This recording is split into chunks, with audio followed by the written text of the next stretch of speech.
नमो नमः मित्रों, संस्कृत जीवनम में आप सभी का स्वागत है।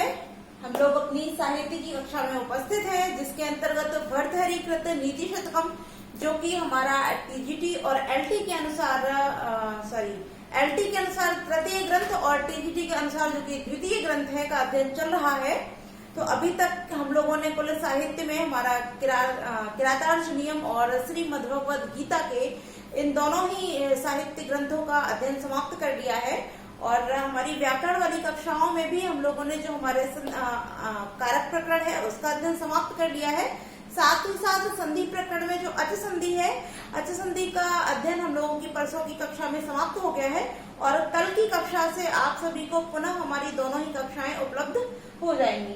तो आइए हम लोग हमारा जो भर्तृहरिकृत नीति शतकम है इसका अध्ययन आरंभ करते हैं। और जैसा कि आज हम लोग 35, 36,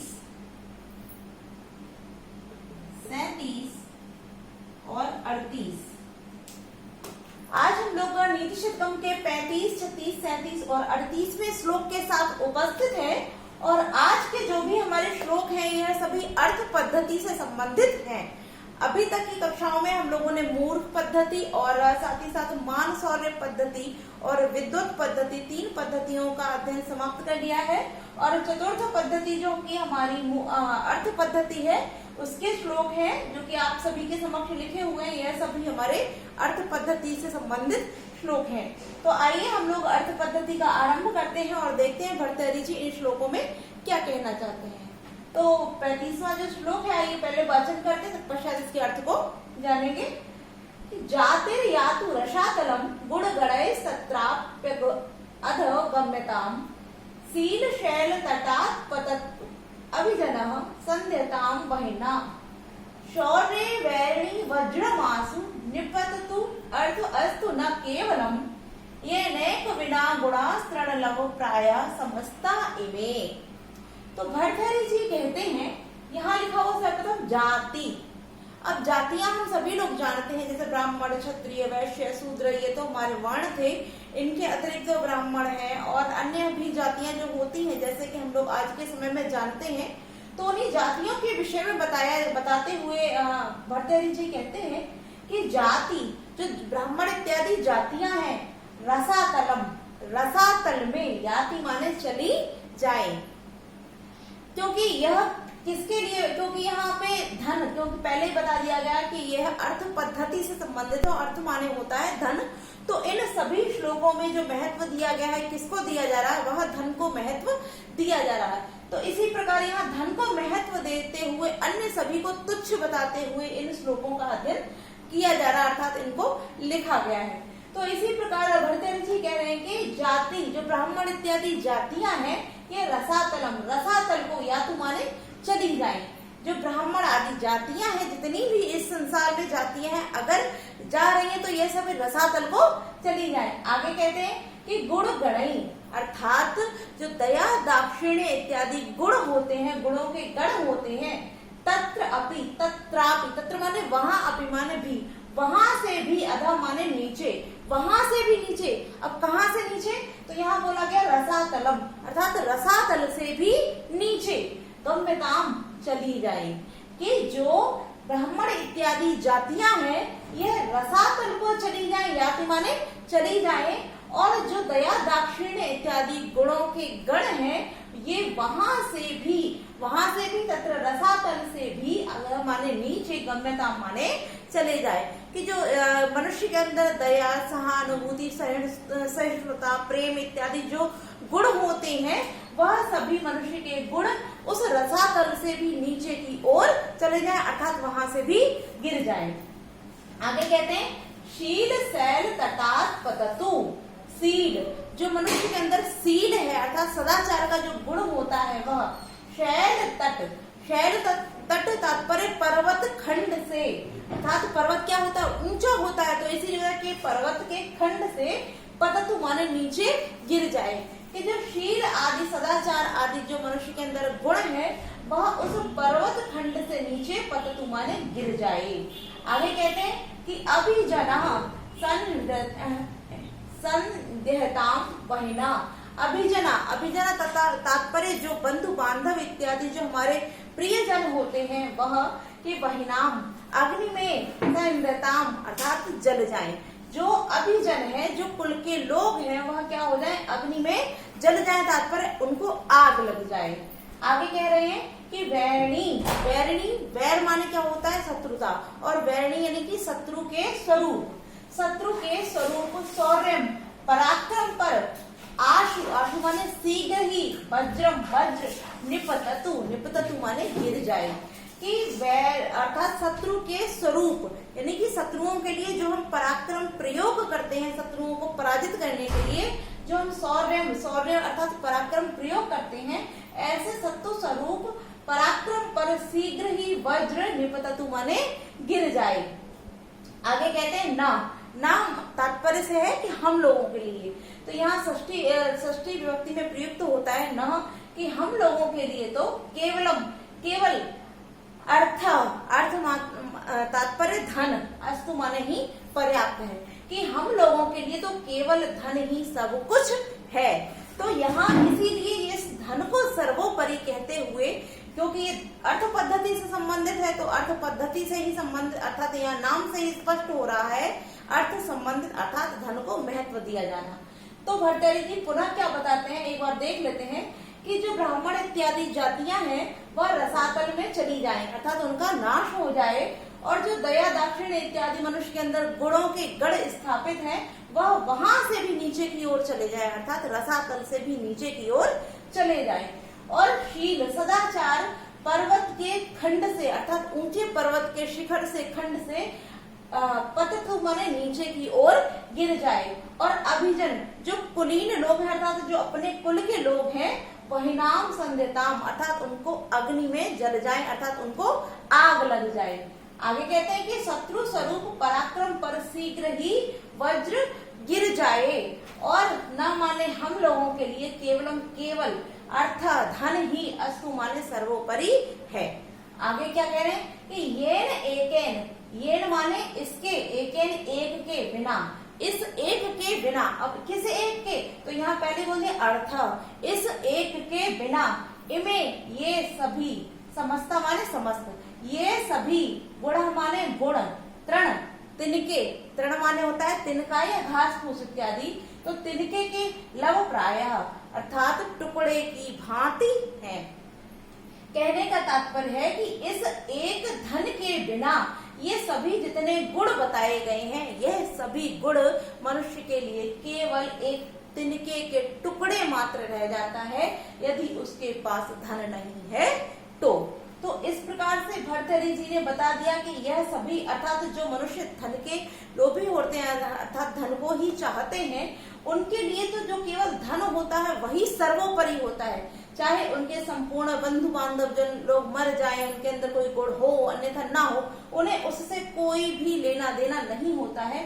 उनके लिए तो अर्थात हम ना से तात्पर्य हम लोगों के लिए, कि हम लोगों के लिए तो केवलम, केवल, अब केवल शब्द यहाँ इसीलिए जोड़ा कि एकमात्र, अर्थ अस्तु, धन ही सब कुछ है। और इस येन एकेन, इस धन एकमात्र के बिना ये सभी जो गुण हैं, इमे समस्ता, ये सभी, ये समस्त माने सभी गुण जो हैं तिनके के टुकड़े मात्र ही हो जाते हैं।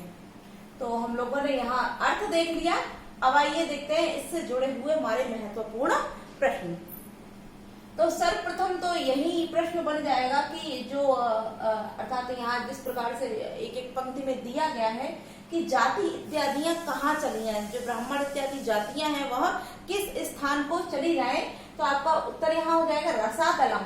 और अगर आपसे पूछा जाता है आगे कि गुण इत्यादि जो दया दाक्षिण्य इत्यादि गुण है वह कहाँ चले जाए, तब आपको रसातल से भी नीचे की ओर। और शील का क्या हो, तो वह शैल तट से नीचे की ओर गिर जाए। और अभिजनों का तो वहाँ अग्नि संदेताम अर्थात अग्नि में जल जाए। और सर्वोपरि जिसको रखा गया है तो वो कौन है, तो अर्थ, अर्थात इस श्लोक के अनुसार यदि आपके लिए सर्वोपरि है या केवल मात्र एक जिसका उपयोग है, सदुपयोग है, वह कौन है, तो अर्थ तात्पर्य धन।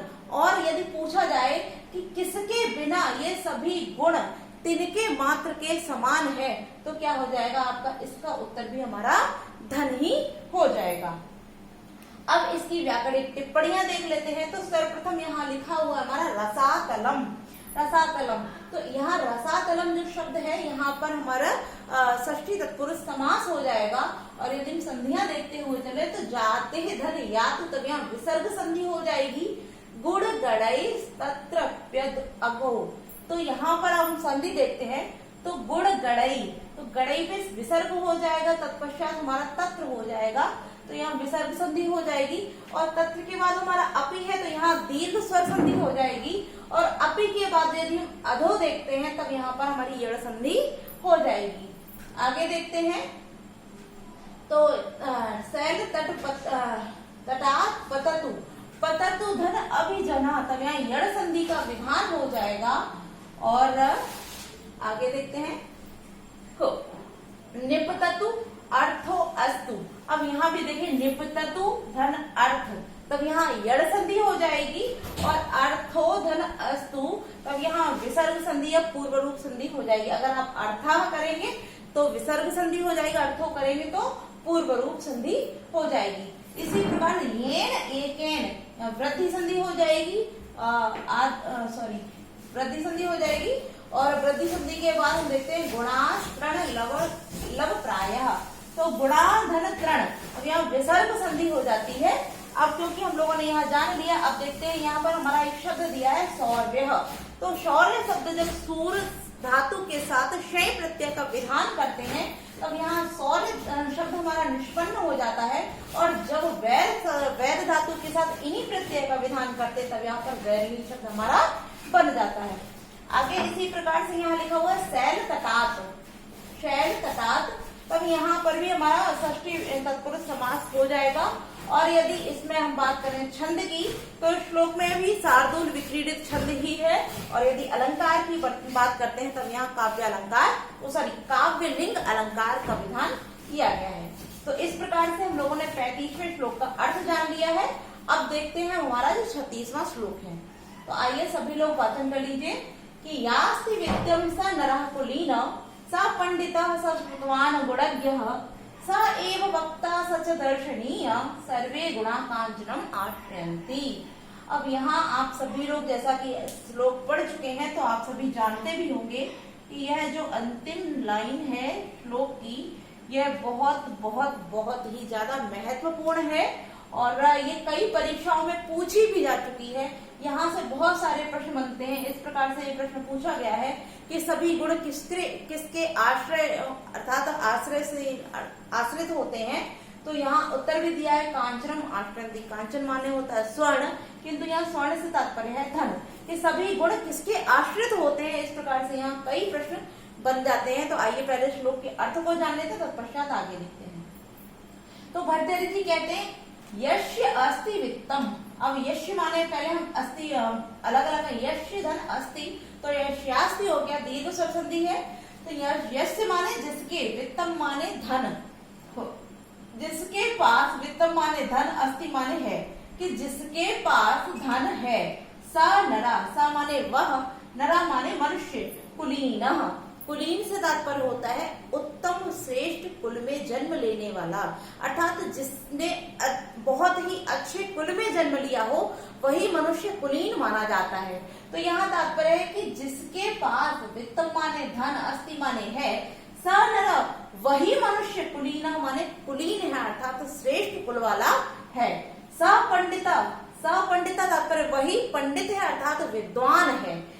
स श्रुतवान, स माने वही क्या है, श्रुतवान, श्रुतियां अर्थात जो वेद वेदांग इत्यादि है इन सभी का ज्ञाता है। गुणज्ञ, गुणों का ज्ञ माने जानने वाला अर्थात गुणों का ग्राही, वही मनुष्य क्या है, गुणग्राही है। स एव वक्ता, स माने वह, एव माने ही, वही क्या है, वक्ता अर्थात अच्छा बोलने वाला, यानी बाक पटु कौन है, जिसके पास धन है। स च दर्शनीय, और च माने वह, और स माने वह, दर्शनीय माने देखने योग्य है, और वही क्या है, देखने योग्य है। सर्वे, सर्वे तात्पर्य समस्त, गुण माने गुण, कांचनम आश्रयंती। कांचन माने होता है स्वर्ण और आश्रयंती माने आश्रय लेते हैं। तात्पर्य जितने भी गुण हैं समस्त गुण स्वर्ण के ही आश्रित होते हैं, अर्थात धन का ही आश्रय लेते हैं। अब कौन कौन से गुण बताए गए हैं? तो सबसे पहले बताया कि कुलीनः, कितने गुणों की वर्णन किया गया है। प्रश्न इस प्रकार से भी पूछा जा सकता है कि कितने गुणों का, अर्थात सर्वे गुणा कांचनम आश्रयंती जो सूक्ति है उसके आधार पर कितने गुण धन से आश्रित होते हैं। तो आइए इसको भी देख लेते हैं। कुलीनः, पंडितः, श्रुतवान, गुणज्ञः, वक्ता, दर्शनीयः। इस प्रकार से हमारे कुल 6 गुण हो जाएंगे। 1, 2, 3, 4, 5 और 6 कि 6 गुण जो हैं वो क्या होते हैं, किसके अधीन होते हैं? धन के आश्रित होते हैं। अब वो गुण भी कि जिसके पास वित्त माने धन, अस्थि माने होता है, अर्थात जिसके पास धन है वही मनुष्य कुलीन है, यानी कि श्रेष्ठ कुल वाला है। वही पंडिता, सा पंडिता वही विद्वान है, सा श्रुतवान वही वेद वेदांगों का जानने वाला है, सा गुणज्ञ वही गुणों का ग्रहण करने वाला अर्थात गुणग्राही है, स एव वक्ता वही उचित बोलने वाला तात्पर्य वाक्पटु है, स च दर्शनीय, च माने और वही दर्शनीय देखने योग्य है। इस प्रकार यह जो 6 गुणों का वर्णन भर्तृहरि जी ने किया है, यह सभी गुण सर्वे गुणा, यह सभी गुण कांचनम आश्रयंती धन के आश्रित होते हैं, अर्थात धन से आश्रय प्राप्त करते हैं। तो इस प्रकार से हम लोगों ने अर्थ जान लिया है। तो अब इसकी व्याकरणिक टिप्पणियां देखते हैं और जो प्रश्न बन सकते हैं तो प्रश्न हमने देख लिया है। सर्वप्रथम यह प्रश्न यही बन जाता है कि कितने गुण धन के अधीन होते हैं या आश्रित होते हैं। तो 6 जो गुण बताएंगे, 6 गुण हमारे हैं वह धन से आश्रित होते हैं। और सभी गुण किसके आश्रित होते हैं? तो सभी गुण कांचनम आश्रयंती अर्थात धन के आश्रित होते हैं। इसी प्रकार से हमारा पहला वाला प्रश्न में भी छूट गया है कि अर्थात धन के अपेक्षा यहाँ कितने गुणों को, यानी किस प्रकार से बताया, कितने लोगों को बता दिया कि उनसे कोई अर्थ नहीं है और धन को ही सर्वप्रथम महत्ता दी गई है। तो इसको भी देख लेते हैं। सर्वप्रथम जातिर्यात रसातलम 1 हो जाएगा, 2 और 3 सील सैल तटात पतक 3 हो जाएगा, अभिजन संध्यताम वहीना 4 हो गया और शौर्य बैरणी वज्रम 8 5 प्रकार से इस प्रकार बताया गया है। तो हम लोगों ने यहाँ से जो प्रश्न बन सकते थे उनको भी देख लिया। अब देखते हैं इसकी व्याकरणिक टिप्पणियां। तो सर्वप्रथम हमने यहाँ देख लिया था यश धन अस्ति, यश्यास्ति हो गया, यहाँ दीर्घ स्वर संधि है। और वित्तम शब्द की बात करें यहाँ पर तो विद धातु के साथ जब कित प्रत्यय का विधान करते हैं तो हमारे वित्त धातु अर्थात वित्त शब्द निष्पन्न हो जाता है। और आगे बात करते हैं श्रुतवान, तो श्रुत धातु के साथ मतुक प्रत्यय के विधान से हमारा श्रुतवान शब्द बनता है। यदि गुण की बात करें गुणज्ञ, तो गुण के साथ ज्ञा धातु, ज्ञा के साथ में का प्रत्यय जोड़ने से गुणज्ञ शब्द हमारा निष्पन्न हो जाता है। और दर्शनीय जैसे आप सभी जानते हैं दर्श धातु के साथ अनियर प्रत्यय के विधान से दर्शनीय शब्द बनता है और अनियर प्रत्यय योग के अर्थ में प्रयुक्त होता है। अब हम यहाँ छंद की भी बात कर लेते हैं। तो यह जो हमारा छंद है यह उपजाति छंद में लिखा हुआ है और यह काव्य लिंग जो अलंकार है उसी अलंकार में इस छंद को भी प्रस्तुत किया गया है। तो आइए अब हम बढ़ते हैं हमारे 37वें श्लोक की ओर, जहाँ देखते हैं कि भर्तृहरि जी इस श्लोक में क्या बताते हैं। तो आइए पहले वाचन कर लेते हैं कि दौर मंत्र्या नृपति विनश्यति यति संगत सुतो लालनाथ विप्रो अनध्ययनात् कुलम कुतनयात् शीलम खलोपशनात् ही मध्या अन्वेषणादि कृषि स्नेह प्रावश्रयान मैत्री चा प्रणयात् समृद्धि रणयात् त्याग प्रमादात् धनम। तो यहाँ सर्वप्रथम एक ही क्रिया को, क्योंकि हम देखते हैं यहाँ भी जैसा कि विनश्यति यहाँ दिया है तो विनाश से तात्पर्य बताया जा रहा है। तो आइए देखते हैं कि दौर मंत्र तात्पर्य होता है गलत मंत्रणा अर्थात अनुचित मंत्रणा। कि अनुचित मंत्रणा अर्थात दुष्ट प्रवृत्ति की मंत्रणा। तो दुष्ट प्रवृत्ति की मंत्रणा से तात्पर्य हो गया कि गलत मंत्रणा। तो कि अनुचित मंत्रणा से नृपति राजाओं का विनश्यति नाश होता है। कि गलत अनुचित मंत्रणा से राजाओं का नाश हो जाता है। अब यहाँ क्योंकि क्रिया एक ही दिया है और इसके साथ में कई प्रकार से यहाँ अर्थात कई वस्तुओं का यहाँ उदाहरण देते हुए, तो इन सभी के साथ जो क्रिया जुड़ेगी वो विनश्यति ही जुड़ जाएगी। तो दौर मंत्रणा तात्पर्य अनुचित मंत्रणा से नृपति राजा लोगों का विनश्यति नाश हो जाता है। संगात संग से, अब किसके संग से? तो भोग विलास इत्यादि विषयों के संग से यदि सन्यासी का विनश्यति नाश हो जाता है, क्योंकि यहाँ विनश्यति एक ही क्रिया है तो सबके साथ यही जुड़ती चलेगी। तो आगे कहते हैं यदि हमने इतना जान लिया कि संगात यति अर्थात संग से किसके? काम भोग विलास इत्यादि की संगति से सन्यासियों का नाश हो जाता है। आगे कहते हैं कि लालनाथ, लालनाथ तात्पर्य अत्यधिक प्रेम से, प्रेम नहीं अत्यधिक, प्रेम तो ठीक है किंतु यहाँ लालनाथ अर्थात प्रेम से भी अधिक प्रेम यानी अत्यधिक प्रेम से सुतो पुत्र का नश्यति नाश हो जाता है। तात्पर्य नाश से संबंधित नहीं है। यदि आपके पास पुत्र है और आप उसको अत्यधिक प्रेम करते हैं, अथाह प्रेम, ऐसा नहीं कहा जाता कि आप प्रेम मत कीजिए, प्रेम कीजिए किंतु प्रत्येक चीज की एक सीमा होती है। यदि आप सीमा के अंदर रहकर पुत्र को प्रेम करेंगे, यदि उसकी गलतियों पर उसको दंडित करेंगे, तब वहां जो आपका पुत्र है वो विनाश की ओर नहीं जाएगा अर्थात गलत मार्ग पर नहीं जाएगा।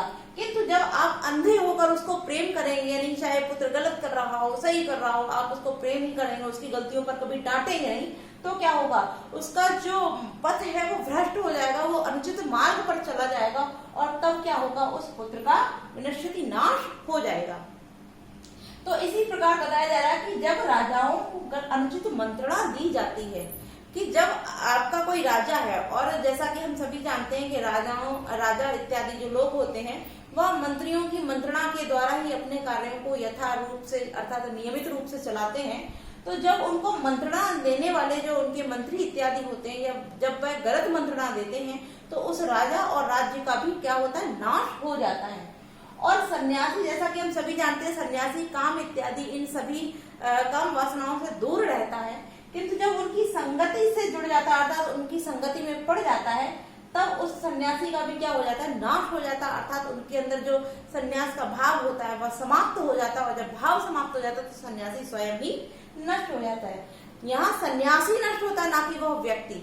तो इस चीज को ध्यान रखिए कि जो सन्यास धारण करने वाला व्यक्ति है वह नष्ट नहीं होता है, किंतु जो उसका सन्यास का भाव है अर्थात जो सन्यास उसने ग्रहण कर रखा है उसका नाश हो जाता है। और लालनाथ सुतो, यह आप सभी समझ ही गए हैं कि अत्यधिक प्रेम करने से पुत्र का भी नाश हो जाता है। आगे कह रहे हैं कि अनअध्ययनात् विप्रो, अनअध्ययनात् अर्थात अध्ययन को न करने से क्या हो जाता है? विप्रह, ब्राह्मण का भी नाश हो जाता है। क्योंकि जैसा कि हम सभी जानते हैं ब्राह्मण दैव क्रिया इत्यादि में लीन रहते हैं और जब वह दैव इत्यादि क्रियाओं को करते हैं तो उनका कार्य होता है कि वह निरंतर वेद वेदांगों का अध्ययन करते रहें। और जब वह अपने इस अध्ययन को बंद कर देते हैं अर्थात अध्ययन कार्य को नहीं करते हैं, तब क्या होता है? ऐसे ब्राह्मणों का भी नाश हो जाता। तात्पर्य उनके अंदर जब कोई विद्वता का गुण ही नहीं होगा तो वो ब्राह्मण किस बात के? तो इसीलिए बोला गया कि अनअध्ययनात्, अनअध्ययन अर्थात अभ्यास से रहित होने पर विप्र का भी ब्राह्मण का भी नाश हो जाता है। कुतनया कुलम, और कुतनय अर्थात कुपुत्र, कुपुत्र से क्या होता है? कुलम, कुल का नाश हो जाता है। क्योंकि हम सभी लोग कई बार सुना भी है कि कुपुत्र पुत्र कुपुत्र तो का धन संचय, पुत्र सुपुत्र तो का धन संचय, अर्थात आपका पुत्र यदि अच्छा है तब भी उसके लिए धन इकट्ठा करने की आवश्यकता नहीं है और यदि बुरा है तब भी आपको धन एकत्रित करने की आवश्यकता नहीं है। क्यों नहीं है? क्योंकि यदि अच्छा होगा तो स्वयं ही समर्थ है, वो अपने आप बहुत अधिक धन को अर्जित कर सकता है, किंतु यदि उसमें बुराइयां हैं, दोष हैं, तो आप कितना भी धन संचय करते हैं उन सबका वह नाश कर देगा। तो इसी प्रकार के जो गलत पुत्र अर्थात कुपुत्र होता है उसके द्वारा उस कुल का जो नाम होता है वो समाज में दूषित हो जाता है। तो ऐसे पुत्र से क्या होता है? उस कुल का ही नाश हो जाता है। आगे बोल रहे हैं कि खलोपासनात् छीलम, तो खल अर्थात दुर्जन व्यक्ति के, उपासनात् अर्थात संपर्क से या उसकी संगति से, कि दुष्टों की संगति से क्या? शीलम, शीलम तात्पर्य शील का, जो शील इत्यादि गुण होते हैं मनुष्य का, ऐसे गुणों का भी नाश हो जाता है। क्योंकि आप सभी जानते हैं, आप यदि किसी भी गलत व्यक्ति की संगति कर लें, एक उदाहरण देते हैं, यदि कोई व्यक्ति मद्यपान करता है, शराब पीता है या चोरी करता है और आप उसकी संगति में रहते हैं, तो आपके अंदर जो अच्छे गुण हैं वह आना बंद हो जाएंगे और धीरे धीरे करके आप उसकी संगति अर्थात गलत गुणों को ग्रहण कर लेंगे। तो इसी प्रकार जो दुर्जन व्यक्ति हैं उनकी संगति से अर्थात उनके संपर्क से क्या होता है, जो मनुष्य के अंदर शील गुण होते हैं उनका नाश हो जाता है। विनश्यति यहीं से लिया जाएगा कि उनका नाश हो जाता है। आगे कह रहे हैं कि मध्याद ह्री, मध्याद, मद किसको बोलते हैं, शराब इत्यादि, कि जो शराब का पान करता है उसके अंदर ह्री अर्थात लज्जा, उसके अंदर जो लज्जा होती है उसका नाश हो जाता है। विनश्यति यहीं से लिया जाएगा। आप लोग, मैं बार बार नहीं कहूंगी इस चीज को, आप लोग ध्यान रखिए, क्योंकि यहाँ क्रिया एक ही दिया गया है विनश्यति, तो सभी शब्दों के साथ क्रिया हमारी यही जुड़ेगी कि विनश्यति नाश हो जाता है। आपने देखा होगा जो व्यक्ति शराबी होता है तो वह शराब पी के अपनी मान मर्यादा सब भंग कर देता है, अर्थात शराब को पीने के बाद वह नहीं जानता कि कौन हमारा ताऊ है, कौन चाचा है, कौन बड़ा है, कौन छोटा है, हमको किससे किस प्रकार से बात करनी चाहिए, हमको कहना भी चाहिए या नहीं कहना चाहिए। कभी कभी वो शराब के नशे में ऐसी ऐसी बातें बोल जाता है जिसको उस व्यक्ति को कभी भी नहीं कहना चाहिए। तो इसीलिए कहा गया है कि मध्याद ह्री, अर्थात शराब से क्या होता है, ह्री माने लज्जा, विनश्यति माने नाश हो जाता है, कि शराब से लज्जा का नाश हो जाता है। आगे बोला जाए कि अन्वेक्षणाद अपि, अन्वेक्षण अर्थात निरीक्षण, अन्वेक्षण मतलब निरीक्षण से रहित, निरीक्षण न करने पर कृषि, जो कृषि होती है उसका विनश्यति माने नाश हो जाता है। अर्थात यदि आप कृषि की देखभाल नहीं करेंगे तो क्या होगा, उस कृषि का भी नाश हो जाता है। इसीलिए खेतों पर जो निरीक्षण अर्थात उसको देखना वालना, कहाँ खेत सूख रहा है, कहाँ कीड़े लगे हैं, कहाँ क्या, यदि आप उसका निरीक्षण नहीं करेंगे तो क्या होगा, जो कृषि होगी उसका भी नाश हो जाएगा। इसीलिए कहा गया है कि अन्वेक्षण अर्थात अन्वेक्षण से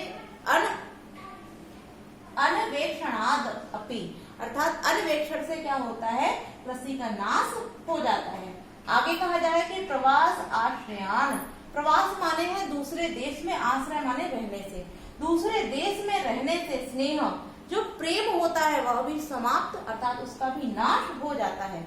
जैसे कि कोई व्यक्ति आपके परिवार का कोई जन है जिससे आप अत्यधिक प्रेम कर रहे हैं, किंतु वह वर्षों तक अब दूसरे देश में रह रहा है और आपके पास नहीं आता है, तो धीरे धीरे दूरी बढ़ने से क्या होता है, आपके अंदर का जो प्रेम होता है वह भी धीरे धीरे समाप्त हो जाता है। तो इसी प्रकार बोला गया कि प्रवास गमन अर्थात दूसरे देश में आश्रित रहने से क्या होता है, स्नेह का नाश हो जाता है। आगे कहते हैं कि च माने और, अप्रणयात, अप्रणयात अर्थात प्रेम के अभाव से या स्नेह के अभाव से, मैत्री जो मित्रता होती है उसका भी विनश्यति माने नाश हो जाता है। कि यदि जिस मित्रता के बीच में प्रेम या विश्वास नहीं होता है तो मित्रता, प्रेम के अभाव में मित्रता का भी नाश हो जाता है। और अनयात समृद्धि, अनयात तात्पर्य अनीति से, यदि आप कोई गलत नीति को अपनाते हैं तो क्या हो जाता है, समृद्धि तात्पर्य जो अपनी संपन्नता है, संपत्ति है, उसका भी नाश हो जाता है। अब यहाँ उदाहरण इस प्रकार देते हैं, यदि आप गलत संगति में पड़ गए हैं, चोरी करने लगे हैं, जुआ खेलने लगे हैं, तो आपने अनीति के मार्ग का चयन कर लिया, तब आपकी जो संपत्ति है, आपके पास जो धन एकत्रित है, वह क्या होगा, धीरे धीरे करके नष्ट हो जाएगा। तो अनीति से क्या होता है, संपत्ति का नाश होता है। आगे बोल रहे हैं कि त्याग प्रमाद्यात, त्याग में और प्रमाद्यात माने आलस्य से, कि त्याग में आलस्य से, अब त्याग से तात्पर्य क्या है, यदि आप किसी को कुछ दान दे रहे हैं और उस समय आप दान देते समय यदि ध्यान नहीं देते हैं, आलस्य करते हैं, तब क्या होता है, धनम, इस धन का भी क्या हो जाता है, विनश्यति नाश हो जाता है। कि त्याग अर्थात दान देते समय आलस्य से या असावधानी से धन का नाश हो जाता है। अब आइए पुनः एक बार संपूर्ण अर्थ को देख लेते हैं। तो भर्तृहरि जी क्या कहें कि यदि राजाओं को गलत मंत्रणा दी जाती है तो ऐसे राजाओं का नाश हो जाता है, और यदि विषय काम इत्यादि में संगति की जाए तो सन्यासी का भी नाश हो जाता है। अत्यधिक प्रेम करने से पुत्र का नाश हो जाता है, और अध्ययन न करने से ब्राह्मण का नाश हो जाता है। कुपुत्र से कुल का नाश होता है, और दुष्टों की संगति से सील का नाश होता है। आगे कह रहे हैं कि मध्याह्न अर्थात शराब के सेवन से लज्जा का नाश होता है, और यदि आप अन्वेषण नहीं करते हैं तब कृषि का नाश हो जाता है। कृषि का नाश हो जाता है। आगे कह रहे हैं कि प्रवास आश्रयान अर्थात विदेश में रहने से प्रेम का नाश हो जाता है, और प्रेम के अभाव से मित्रता का नाश हो जाता है। अनीति से संपत्ति का नाश हो जाता है, और दान देते समय आलस्य करने से धन का नाश हो जाता है। तो इस प्रकार से अर्थ हम लोगों ने जान लिया। अब हम देखते हैं, यहाँ पर आप देख रहे हैं कई जगह पंचमी, कई क्या जितने भी यहाँ शब्द दिए हैं सभी में अधिकतर पंचमी व्यक्ति का प्रयोग संगात, दौर्मंत्र्यात, ललनात, अध्ययनात, उतन्यात। तो इस प्रकार यहाँ जितने भी पंचमी व्यक्ति में शब्द दिए हैं, यहाँ हेतु पंचमी से पंचमी व्यक्ति का विधान किया गया है। तो अब आइए जान लेते हैं यहाँ पर मुख्य मुख्य जो हमारे प्रश्न बन सकते हैं या फिर व्याकरणिक टिप्पणियां। तो सर्वप्रथम यहाँ दिया है दौर मंत्र। तो यहाँ पर हमारा दौर मंत्र जो शब्द दिया है इसमें प्रादि बहुप्रिय समास का विधान किया गया है। नृपति नृपाणाम पति अर्थात नृपति, तो यहाँ षष्ठी तत्पुरुष समास हो जाता है। और आगे लिखा हुआ अनध्ययनात्, तब यहाँ नए तत्पुरुष समास हो जाएगा। इसी प्रकार अन्वेषणात् में भी नए तत्पुरुष समास हो जाएगा। आगे यहाँ देते हैं कुतनयात् धनशीलम, तब यहाँ षष्ठी सूत्र से छत्र संधि का विधान किया गया है, और खल धन उपासनात् से यहाँ गुण संधि का विधान किया गया है। और जैसा कि नृपति ही धन विनश्यति, यहाँ विसर्ग संधि हो जाएगी। आगे देखते हैं हमारा